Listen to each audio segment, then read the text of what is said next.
નમસ્કાર દર્શક મિત્રો, આપ નિહાળી રહ્યા છો તાપી મિત્ર ન્યૂઝ ચેનલ। તો હવે નિહાળીએ સમાચાર વિગતવાર।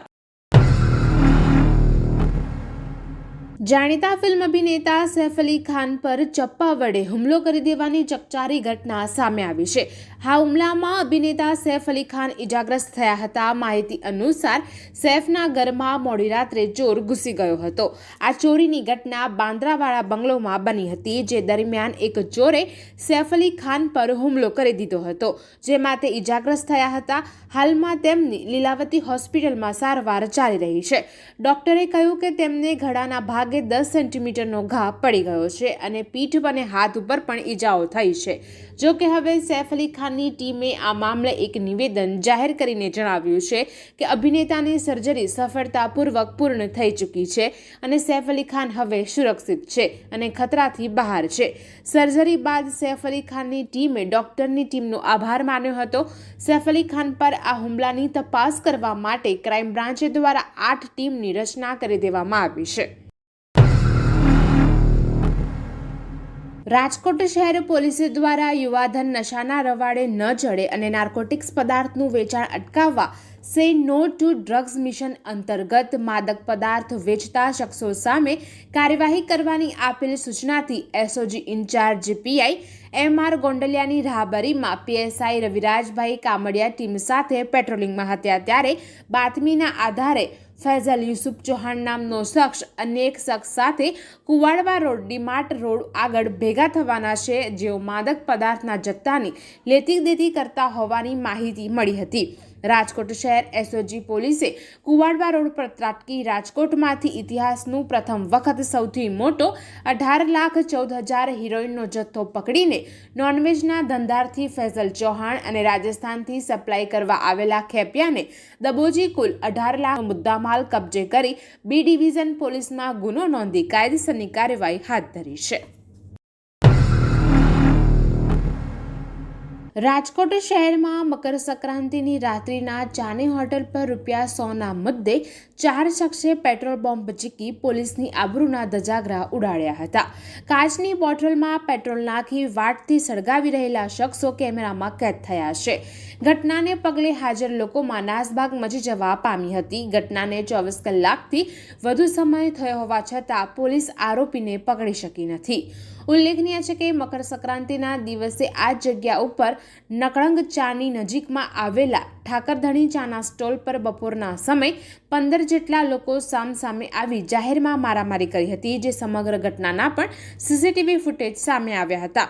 એટલે કે એક વાત સ્પષ્ટ છે કે રાજકોટ યુનિવર્સિટી પોલીસ સ્ટેશન વિસ્તારમાં અસામાજિક તત્વોનો આતંક વધી રહ્યો છે। અમદાવાદ શહેરમાં પેલેડિયમ મોલ પાસે 10મી જાન્યુઆરી રાત્રિના સમયે ખુલ્લી તલવારો સાથે ફિલ્મી ઢબે આતંક મચાવનાર તત્વોને પોલીસે દબોચી લીધા છે। અમદાવાદના મહત્વના એવા એસજી હાઈવે પર ખુલ્લી તલવારો સાથે આતંક મચાવવાનો વિડીયો વાયરલ થતાં પોલીસ કામગીરી સામે સવાલો ઉઠ્યા હતા। પોલીસે વિડીયો સામે આવ્યા બાદ આરોપીઓની શોધખોળ હાથ ધરી હતી। મહારાષ્ટ્રથી 2 મળી કુલ 8 આરોપીઓને ઝડપી પાડી વધુ તપાસ હાથ ધરી છે।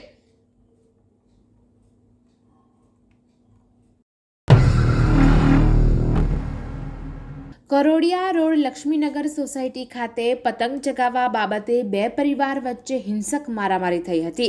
સામસામે છરી, ધાર્યું, લોખંડની પાઇપ તથા પથ્થરો વડે મારામારી થઈ હતી। આ મામલે જવાહરનગર પોલીસે રાયોટિંગ સહિતના ગુના નોંધીને કાર્યવાહી હાથ ધરી હતી।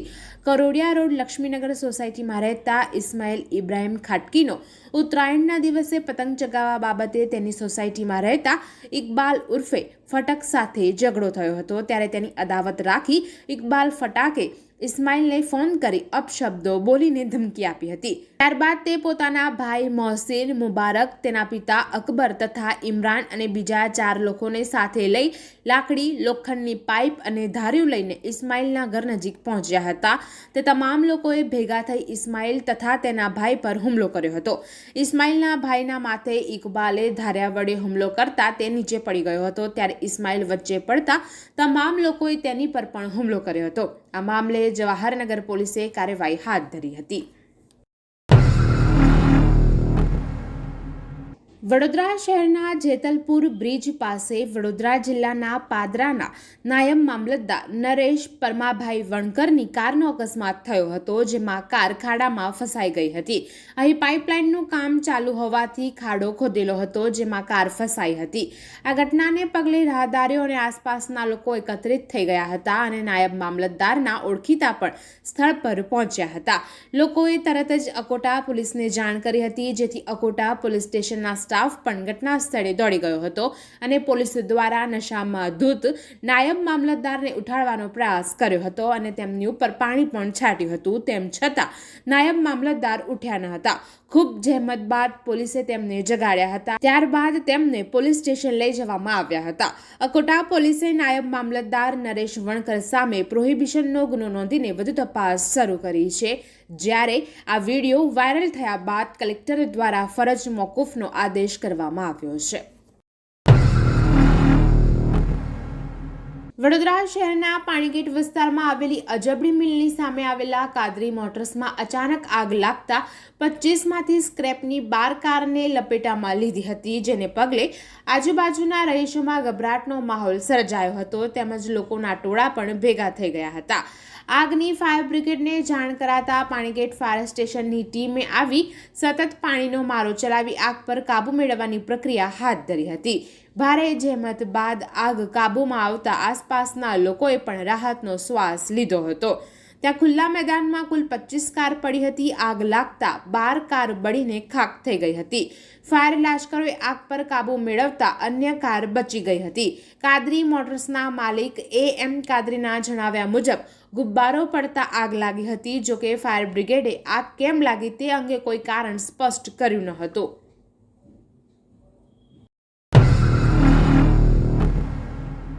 ગુજરાતમાં લોકો ઉત્તરાયણના દિવસે વહેલી સવારથી જ ધાબા પર ચડીને પતંગ ચગાવી મજા માણતા હોય છે, પરંતુ આ દિવસે પ્રતિબંધિત ચાઇનીઝ દોરી તેમજ અમુક અસામાજિક તત્વો દ્વારા બેદરકારીપૂર્વક રસ્તા પર ગમે ત્યાં પતંગ ચગાવવાને કારણે ઘણા લોકો માટે આ તહેવાર સજા બની જાય છે. ત્યારે ઉત્તરાયણના દિવસે મોડી રાત સુધી 108 અને એમ્બ્યુલન્સના સાયરન પણ સાંભળવા મળ્યા હતા. ત્યારે 14 જાન્યુઆરી રાત્રે 9 વાગ્યા સુધીમાં 4256 ઇમરજન્સી કોલ મળ્યા હતા. જ્યારે રાજ્યભરમાં ઉત્તરાયણની ઉજવણી વચ્ચે 6 લોકોએ પતંગની દોરીને કારણે જીવ ગુમાવવા પડ્યા હતા, જેમાં એક 5 વર્ષના બાળકનો પણ સમાવેશ થાય છે. 10થી વધુ ધાબા પરથી લોકોના પડવાના કેસ પણ નોંધાયા હતા. પતંગની દોરી વાગવાને કારણે 143 લોકોને હોસ્પિટલ ખસેડવામાં આવ્યા હતા. ગત વર્ષ કરતાં આ વર્ષે ઇમરજન્સીના 1411 વધુ કોલ આવ્યા હતા. સૌથી વધારે ઇમરજન્સીના કોલ અમદાવાદ, સુરત, રાજકોટ, વડોદરા અને ભાવનગરથી આવ્યા હતા. સુરતના જહાંગીરાબાદમાં હિન્દુ યુવતી સાથે લિવ ઇન રિલેશનશિપમાં ભાડેથી રહેવા પશ્ચિમ બંગાળના મુસીબુલ શેખે પોતાનું હિન્દુ નામ પ્રદીપ રાખીને તે નામનું બોગસ આધાર કાર્ડ બનાવતા એસઓજીના હાથે ઝડપાયો છે. એસઓજીએ તેની પાસેથી 2 આધાર કાર્ડ, એક પાન કાર્ડ અને એક 4 વ્હીલ ગાડીની આરસી બુકની પીવીસી કાર્ડ તેમજ 15,000ની કિંમતનો મોબાઈલ ફોન કબજે કર્યો છે. હિન્દુ વિસ્તારમાં ભાડેથી મકાન કોઈ આપતું ન હોવાને કારણે તેને બોગસ આધાર કાર્ડ બનાવ્યું હતું. આ આધાર કાર્ડ તેને મોબાઈલમાં એપ્લિકેશનમાં એડિટિંગ કરીને બનાવ્યું હોવાનું જણાવી રહ્યો છે. હાલમાં એસઓજીના સ્ટાફે રાંદેર પોલીસમાં ફરિયાદ આપી છે, જેના આધારે પોલીસે મુસીબુલની ધરપકડ કરી છે. તાપીમાં એક ભયંકર અકસ્માતની ઘટના સામે આવી છે, જેમાં એક કાર ચાલકે સ્ટીયરિંગ પરથી કાબુ ગુમાવી દીધો, જેને કારણે કાર ડિવાઈડર પર ચડી ગઈ હતી અને પછી પલટી મારી ગઈ હતી. જો કે કાર પલટી મારી જતા તેમાં ધડાકા સાથે આગ લાગી ગઈ હતી. આ અકસ્માતમાં એક કાર ચાલકનું કરુણ મોત થયું હોવાનું સામે આવ્યું છે. તાપીના વાલોડમાં બાજીપુરા ચોકડી પાસે આ ભયંકર અકસ્માતની ઘટના સામે આવી છે, જેમાં કાર પલટી જવાને કારણે કારમાં ધડાકો થયો અને આગ લાગવાથી કાર ચાલક ભડથું થઈ ગયો હતો. મૃતક કાર ચાલકનું નામ અર્ચન ચંદ્રકાંતભાઈ ચૌધરી હોવાનું સામે આવ્યું છે, જેમની ઉંમર 20 વર્ષની હતી. માત્ર 20 વર્ષની ઉંમરે યુવકનું મોત થવાને કારણે તેના પરિવારમાં હાલ શોકનો માહોલ છવાઈ ગયો છે અને પરિવારના પગ નીચેથી જમીન સરકી ગઈ હોય તેવી સ્થિતિ થઈ ગઈ છે. રાતના 3 વાગ્યાની આસપાસ આ ઘટના બની હતી। કારમાં આગ એટલી ભયંકર રીતે ફેલાઈ ગઈ હતી કે યુવક અકસ્માત બાદ કારની બહાર પણ ન નીકળી શક્યો અને ઘટના સ્થળે જ તેનું કરુણ મોત નીપજ્યું હતું। દર્શક મિત્રો, આ હતા અત્યાર સુધીના સમાચાર। આવા જ મહત્વના સમાચાર નિહાળવા જોતા રહો તાપી મિત્ર ન્યૂઝ ચેનલ, અને હા, સબસ્ક્રાઇબ કરવાનું ભૂલશો નહીં।